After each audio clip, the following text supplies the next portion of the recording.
বাবা মন্দিরে যাওয়ার পথে হঠাৎই এক দৃশ্য থমকে দিল আমাদের ক্যামেরা।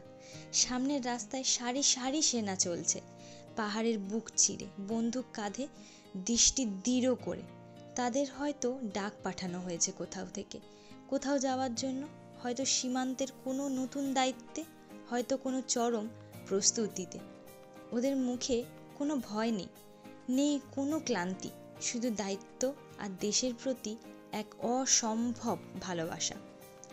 এই দৃশ্য মনে করিয়ে দেয় আমরা যেখানে ঘুরতে যাই সেখানে কারোর না কারোর জীবনের গল্প লেখা থাকে, প্রতিটি পাথরে, প্রতিটি পাহাড়ে। এই সাহসী সেনাদের জন্যই হয়তো আমরা এত নিশ্চিন্তে ঘুরে বেড়াই।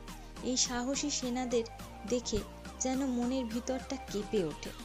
ওরা শুধু পাহারা দেয় না, ওরা আমাদের রক্ষা করে নিঃশব্দে, নীরবে। আর এই নিঃশব্দ পথ ধরে আমরাও হেঁটে যাই এক শহীদের মন্দিরের দিকে। সেলুট জানাই তাকে, যিনি শহীদ হয়েও পাহাড় ছেড়ে যাননি। এটাই সিকিমের সেই পবিত্র স্থান, বাবা মন্দির। এক অলৌকিক আস্থা, এক সেনার আত্মত্যাগ আর হাজারো মানুষের বিশ্বাসের প্রতিচ্ছবি।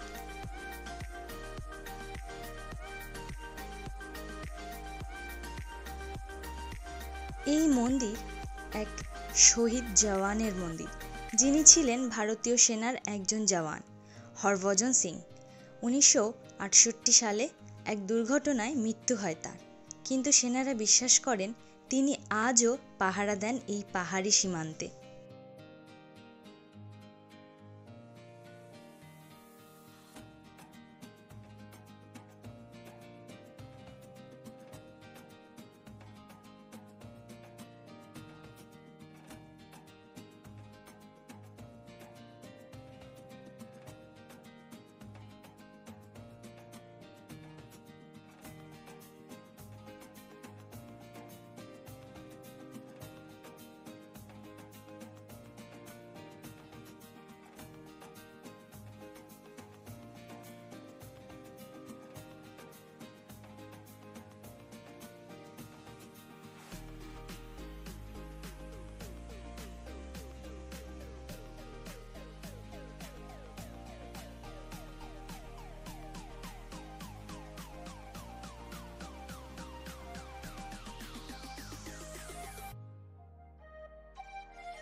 মন্দিরের ভিতরে বাবার পোশাক, বাবার খাট, তার চেয়ার, তার চিঠিপত্র, তার পেন, তার জামা কাপড়, তার সমস্ত ব্যবহারের জিনিস তার মধ্যে রাখা ছিল।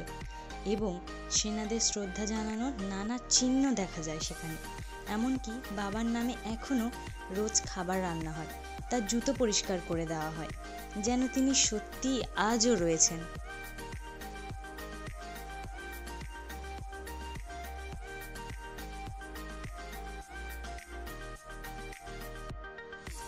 মন্দিরের বাইরের অংশে দেখা যায় অসংখ্য ঘণ্টা আর রঙিন প্রার্থনার পতাকা। এই পতাকাগুলি বৌদ্ধ প্রথার বিশ্বাস ও প্রার্থনার প্রতীক। ঘণ্টা বাঁধা হয় একান্ত মনোবাসনা নিয়ে। এখানে প্রার্থনার আওয়াজ বাতাসে ভেসে বেড়ায়, যেন সেনাদের সাহস ও আত্মত্যাগকে শ্রদ্ধা জানানো হয় প্রতিটি ঘণ্টার ধ্বনি দিয়ে। উঁচু পাহাড় থেকে দেখা যায় অপূর্ব ভ্যালির দৃশ্য। মনে হয় যেন এখানে শান্তির আশ্রয় আছে। এই অংশে দেখা যায় শহীদ বাবার সম্মানে রাখা হয়েছে অসংখ্য মেডেল ও পুরস্কার।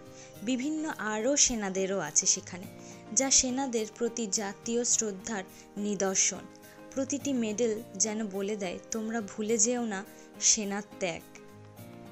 জানো, এই বাবা মন্দির শুধু একটি দর্শনীয় স্থান নয়, এটি একটি অনুভব।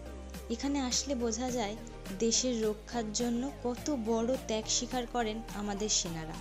চলে যাওয়ার পরেও তারা রয়ে যান পাহাড়ে, পতাকায়, প্রার্থনায় আর আমাদের হৃদয়ে। আকাশে একদম নীল সীমান্তে যখন আমাদের দেশের পতাকাকে উড়তে দেখা যায়, একদম পাহাড়ের চূড়ায় যখন তার অবস্থান হয়, তখন মনটা যে কেমন লাগে সে কথা হয়তো বলেও বোঝাতে পারবো না। নিজের দেশের পতাকা দেখলেই মনটা কেমন ভাবুক হয়ে ওঠে, তাই না?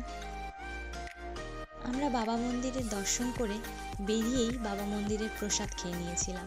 প্রসাদে ছিল কিশমিশ। তার পাশেই আরেকটা মন্দির ছিল, যেখানেও বাবার সমস্ত জিনিসপত্র রাখা ছিল। সমস্ত সেনারা যখন যাচ্ছে রাস্তার সামনে দিয়ে, তখন ওই মন্দিরটাকে প্রণাম করে যাচ্ছে। কারণ বাবার মন্দিরটা একটু পাহাড়ের উপরে তো, তাই পুরোটা দেখা যায় না।